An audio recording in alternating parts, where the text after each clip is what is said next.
Chicago's #1 news. This is ABC 7 News at 11. Coming up, if you're struggling to save money for emergencies, maybe you need to reassess your financial goals. An expert is here with some advice for us coming up next.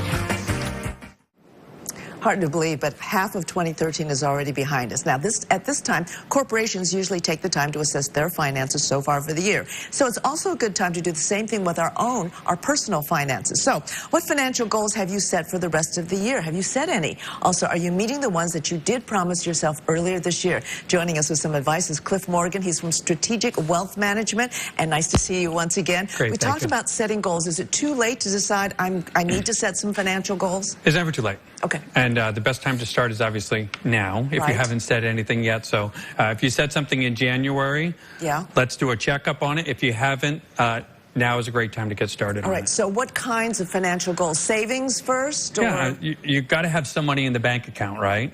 And so from that to buying a first house, or if you're retiring, going into a new house, retirement savings. It's always a big one that everybody needs to look at. Yeah, people don't think about that. It's so far off. Yeah, but if you don't have a goal, you're never going to get there. Okay. So you need to set that goal and at least start to work towards it. College is a really big one that other people are going to have there. Some people want to start new businesses. You need to start saving for that. And just in addition to saving, starting an investment account as well. Oh, investment too. Okay, if you can. So how do you determine how much should be saved every single month? Some people say, I can't afford to save for anything. How do you do that? Yeah. Stephen Covey wrote a really good book, and he said start with the end in mind. So you figure out what your goal is, and you just start to work backwards from there. So some parents are saving for their daughter's wedding. Yes, so right. Get the $10,000 budget there, and then work backwards on how much it's going to take. And look at little things that you can cut out so that you can be saving instead. On a weekly, monthly basis, okay, absolutely. All right. So this one, what factors are involved in saving every month? And there's something very important that has happened that will affect your savings. Yeah, one of the biggest things that's happened this year that people have seen and they felt is taxes have gone up.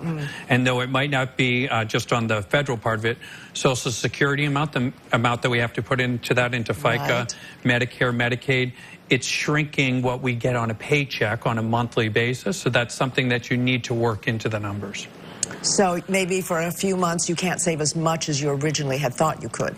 Right. Right. Okay. But yeah, I mean, you just want to look at your paycheck at the end of the month, understand what's there, and then from that determine how much you can save towards it. So how much money should be in an emergency fund? You sometimes hear that there should be so many months of salary just in case you lose your job. Yeah, most people don't have any. Yeah. So it's like an onion. You at least try to have a week, get to a month.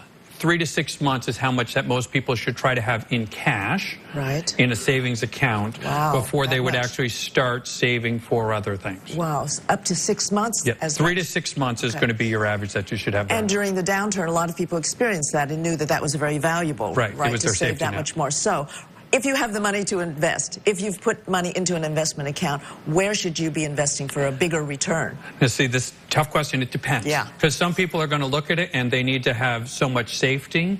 But the stock market's having a great year this year. So talk with your investment advisor.